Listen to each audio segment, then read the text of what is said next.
Jadi tiap tempat itu saya kasih 2 dupa, 4 penjuru, dan yang tengah saya kasih 1. Setelah dupa saya hidupkan, terus Jawane tak sumelah Kang Odeng. Setelah hidup dupanya, ada berapa menit dia kabur. Katanya dia melihat sesuatu yang aneh. Dan juga saya merasakan, saya juga ya melihat seperti anak kecil yang duduk di pojokan di tempat permisi aja, seperti WC atau tempat mandi, dan di satu yang besar di pohon. Dan anehnya lagi di situ ada seekor ular yang kelihatan seperti ekornya ular yang besarnya lebar itu hampir 75 cm dari ekor. Tahu kepalanya berapa? Itu panjangnya kalau di metri ya nggak tahu lah, soalnya gimana ya Pak anu Kang, antara ekor dan kepala itu sudah bisa menjadi satu, antara ya perkiraan ada hampir 500 meter.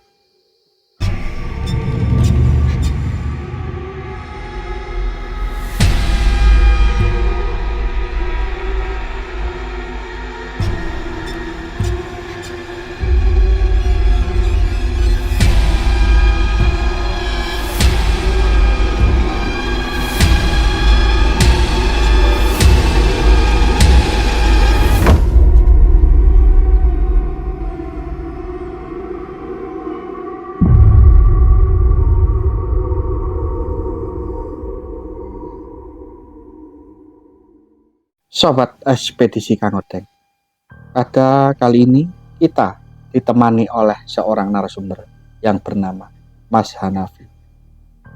Mas Hanafi akan berkisah di mana dia pernah bekerja di sesuatu perusahaan.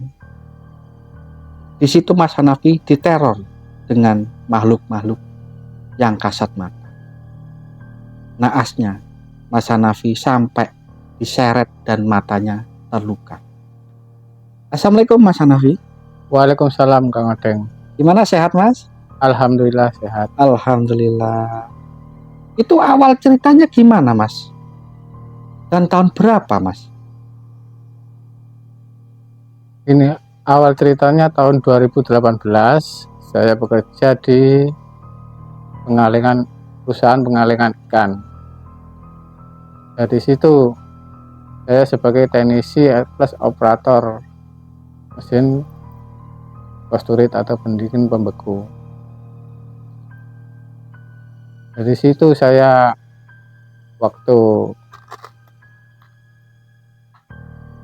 saya kerja perusahaan itu tempat pengalengan ikan. Perusahaan pengalengan ikan itu disebut sarden. Sebelum dijadikan sarden, ikan dibekukan dulu.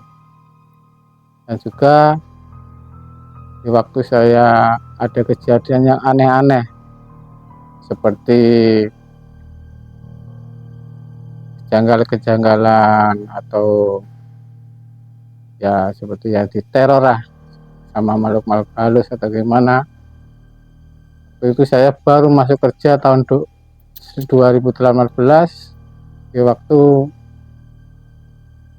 dinas malam jam 11 malam. Di situ saya sudah baru masuk ya, dan saya duduk di situ.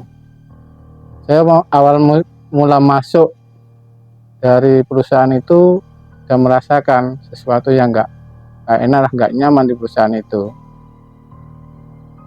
Setelah saya masuk dan duduk di tempat kerja saya atau untuk mengerjakan laporan untuk pengecekan mesin-mesin, secara nggak sadar saya seperti ada yang gimana ya Kang Odeng, seperti kepala pusing atau gimana. Setelah berapa menit atau berapa saat, nggak sampai 1 menit, kesadaran saya itu seperti hilang dan ada sesuatu yang seperti masuk di badan, dingin kayak orang pingsan tapi nggak pingsan. Rasa, tapi ya seperti pendengaran atau rasa yang biasa dirasakan oleh manusia waktu sadar itu ya mendengar ada orang bicara, tapi saya sudah nggak sadar ada yang seperti ada yang mengajak. Kadang-kadang gini, waktu saya pingsan itu ada orang laki-laki pakai jubah putih, pakai jenggot segini, jubah putih, surban putih, jenggotnya juga putih. Dia bilang, ayo nak ikut saya. Kemana bah? Kamu nggak usah banyak tanya, ikut saja. Kemudian tangan saya langsung ditarik. Tangan saya ditarik itu seperti gimana ya Pak Kang Odeng? Itu apa? Antara kayak roh sama jasad itu seperti dikeluarin lah. Kayak mau berpisah lah ya. Kayak mau berpisah. Jadi agak sakit, sakitnya di sini. Saya tarik sama jalan menuju ke barat. Ke barat di tempat di mana itu tempat mesin genset yang besarnya antara tinggi 1,5 meter, panjang 3 meter. Itu ukuran KVA 750. Di ruangan situ ada panel-panel, ada 8 sampai 10 panel induk. Jadi situ saya ditunjukkan sama orang tua itu. Ada Pak? Saya tanya lagi. Loh, saya kan sudah masih kerja mengerjakan laporan, saya kok diajak ke sini? Saya mau kembali ke tempat saya. Itu keadaan nggak sadar ya? Itu keadaan nggak sadar. Kayak mimpi lah ya? Iya. Dalam keadaan kayak mimpi nggak mimpi lah, seperti ya nyata nggak nyata. Dari situ dia bilang lagi yang saya panggil apa itu, kamu kok cerewet sekali. Saya ajak ke sini berarti saya ada kepentingan. Ada perlunya yang ingin saya sampaikan ke kamu. Tuh, ya duduk di sini aja. Tuh, saya mau ke timur lagi. Gak boleh tetap di sini. Tunggu di sini. Lalu ada berapa saat, ada 1 menit atau gimana, dia menghilang, sampai 1 menit, antara 1 sampai 3 detik. Dia kembali lagi, dia bilang gini, ini ada benda warnanya coklat. Terus di tengah-tengahnya benda itu ada seperti lingkaran bola. Dikasihkan ke saya. Saya nggak mau Kang Odeng, itu kan bukan hak saya. Ini untuk apa? Ini bukan milik saya ya gitu kan Kang Odeng. Setelah itu saya nggak mau dia paksa, seperti setengah bertengkar. Tetap dia maksa. Ya, saya prihatin. Dia bilang begini, ini bisa kamu ambil, dan bisa kamu miliki, ada syaratnya, dan kamu bisa bekerja seperti di sini untuk sampai waktu kamu keluar sendiri dari perusahaan. Nah, setelah itu saya tanyakan persyaratannya apa. Kalau sulit saya nggak mau. Ini soalnya bukan hak saya, dan saya tidak punya keinginan untuk memiliki barang ini. Dia maksa. Ya akhirnya yang namanya antara sadar nggak sadar, kita di dalam angan-angan lah, atau gimana, yang namanya antara gaib dan di tengah-tengah, saya tetap menolak.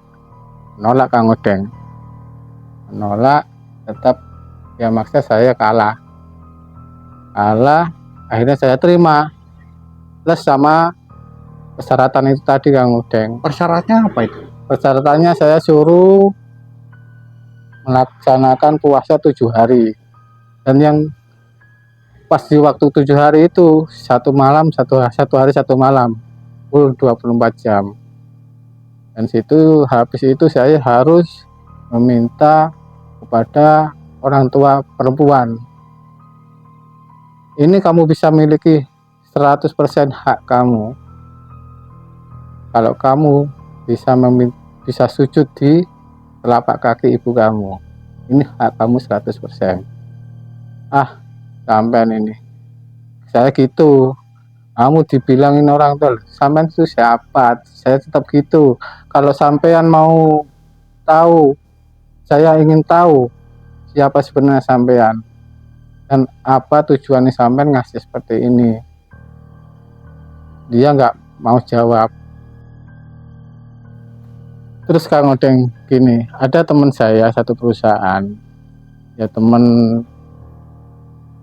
dari temen ya, meskipun satu perusahaan kita nggak terlalu akrab gitu, dia sok ingin tahu lah gitu, penasaran atau gimana ya, katanya orang bisa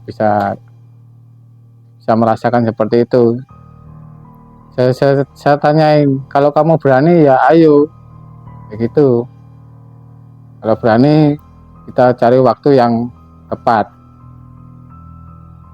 Kala itu saya paskan waktunya, saya suruh beli dupa 1 pak, dan saya ambil di waktu sehabis maghrib, habis sholat maghrib, saya tempatkan di waktu maghrib.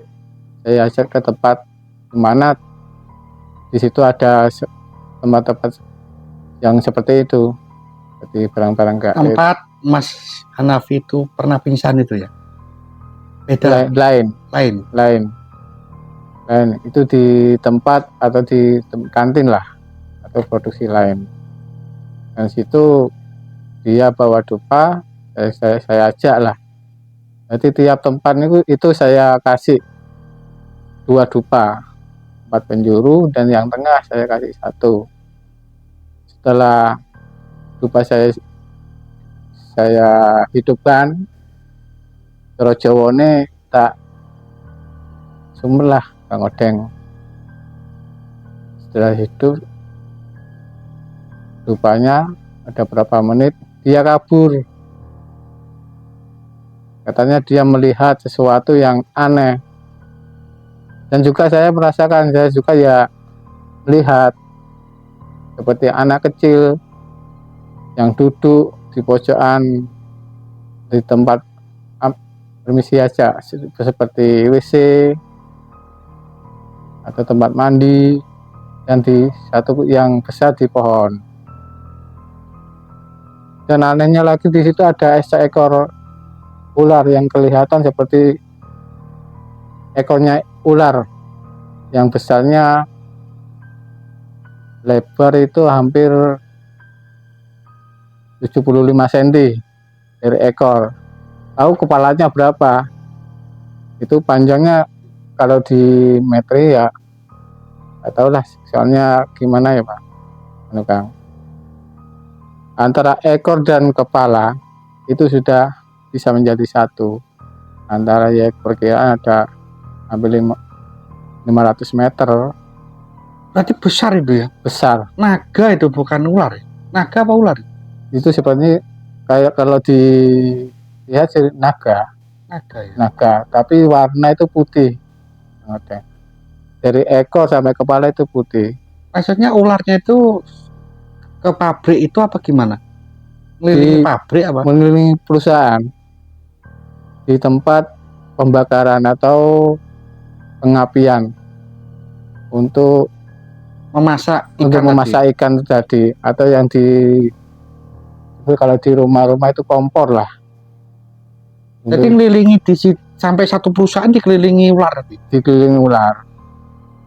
Ularnya kayak gimana? Coba sebutkan. Gimana? Ularnya warnanya Ularnya itu dari ekor sampai kepala itu sebesarnya, kalau di ekornya itu antara lebarnya 1 meter kurang, antara 75 cm. ekornya, ujung ekor. Ujung ekor. Terus warnanya putih. Warnanya putih. Tapi kepalanya nggak melihat ya? Kepalanya nggak kelihatan kepalanya. Itu ekornya. Ekor, dan di bawahnya itu didampingi sama seperti kecebong lah, kecil-kecil tapi putih, ada ekornya seperti telur. Di Di ujungnya apanya?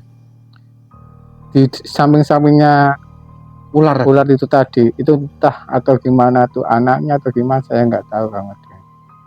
Ya, teman saya itu sempat kabur karena melihat seperti itu. Katanya dia ya bisa, ya ikut, katanya pemberani atau gimana.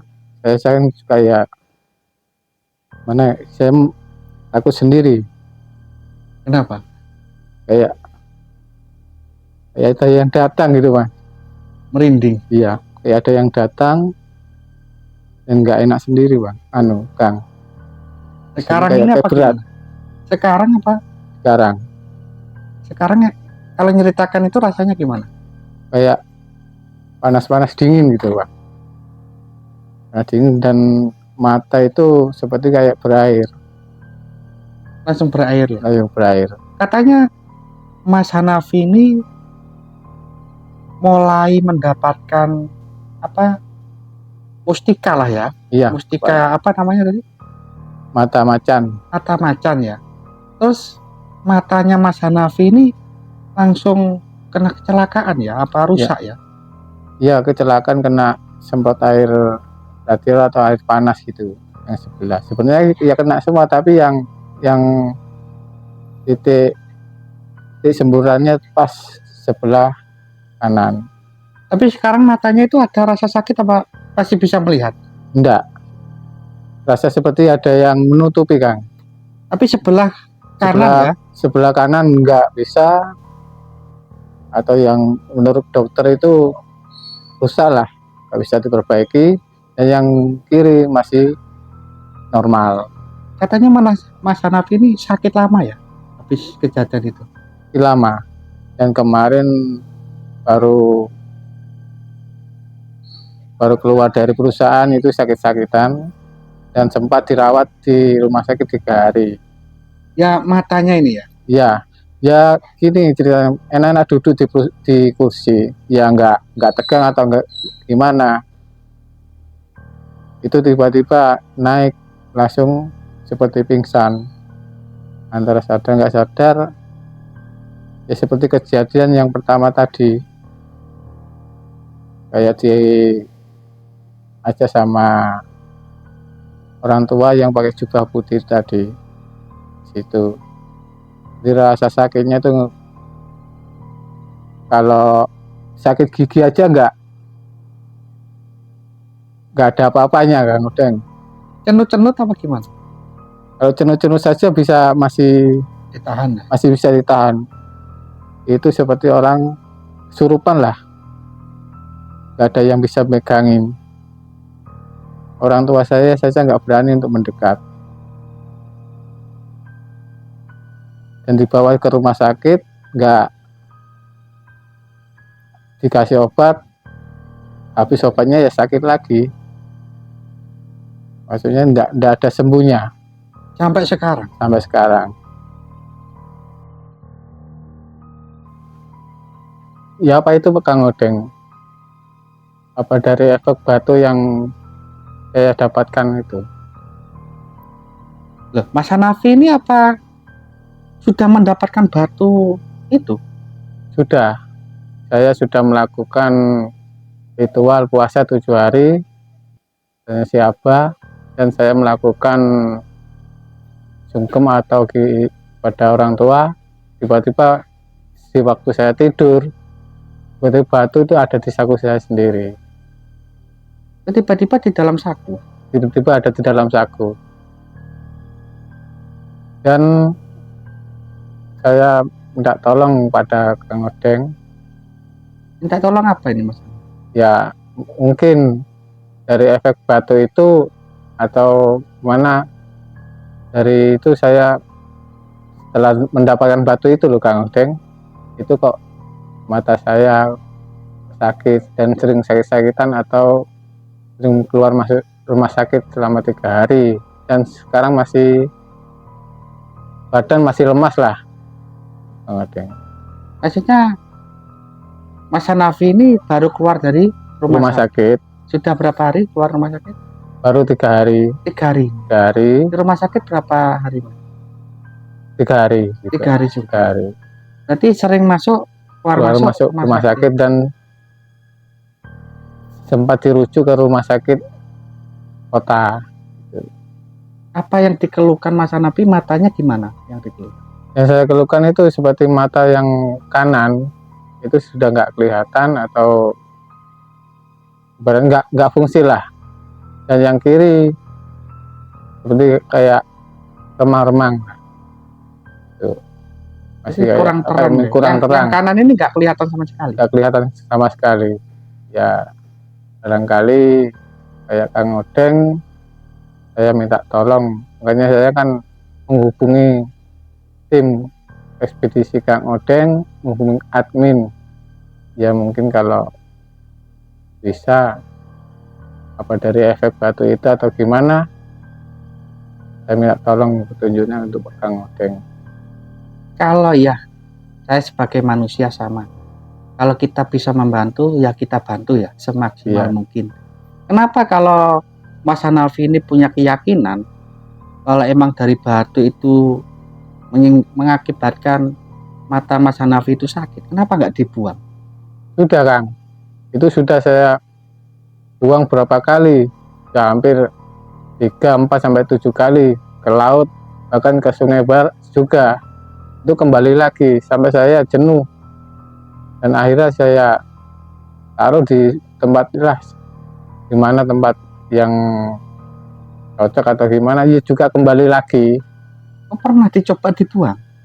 Sudah, tapi kembali lagi. Dan kembalinya itu lagi kalau sudah kembali, sudah kayak badan itu sudah kayak panas atau gimana, kayak di mata itu ya kayak keluar air, ya kayak sakit seperti dulu lagi. Jadi dia menyerang di area mata ya? Area mata juga. Kok kalau kita dengar dari ceritanya Mas Hanafi ini, apa batunya tadi? Batu mata macan, mustika. Oh Pak, mustika batu mata macan lah ya. Macan. Tapi efeknya ke matanya Mas Hanafi yang sakit ya? Iya. Dulu tapi nggak nganu ya? Dulu nggak sakit matanya? Enggak. Itu sekarang kalau badan tuh enak, tapi kadang mata itu sakit. Akhirnya dirujuk ke rumah sakit lagi. Bukan katarak apa glukoma? Bukan. Mata min kalau sebelah kiri, kalau enggak. Tapi divonis dokter itu gimana? Ya seperti apa itu namanya, nggak kelihatan lah. Sudah rusak lah ya? Rusak. Nggak bisa diperbaiki ya? Nggak bisa diperbaiki. Ya, siapa tahu nanti kita bisa membantu ya. Ya. Kita juga manusia, antar manusia itu wajib untuk saling membantu. Makanya kan saya menghubungi admin Kang Odeng, ya barangkali bisa membantu lah untuk namanya ikhtiar. Selain kepada Allah juga kita ikhtiar sesama manusia. Siap. Nanti kalau emang benar itu efek dari batu, apa bisa batu itu nanti kita bawa? Bisa Kang, malah beneran. Saya senang sekali bisa. Kalau memang benar-benar itu disebabkan dari batu itu ya, Kang. kita bawa ya. Iya, saya ikhlaskan. Ikhlas ya. Ikhlas. Ya. Untuk kesembuhan saya dan keluarga lah. Amin. Semoga kita selalu dikasih kesehatan. Semoga kita itu diberi panjang umur Mas ya. Oke, amin. Ya, habis ini kita ingin tahu batunya juga apa masih di dalam apa di kamar apa gimana? Ya masih. Habis ini bisa kita lihat? Nanti bisa ya? Bisa. Kita tutup dulu ya channel kita. Ya, makasih Kang. Ya, terima kasih Mas Hanafi Atas waktunya, kita dari tim Ekspedisi Kang Odeng mau pamit undur diri. Assalamualaikum warahmatullahi wabarakatuh. Waalaikumsalam warahmatullahi wabarakatuh.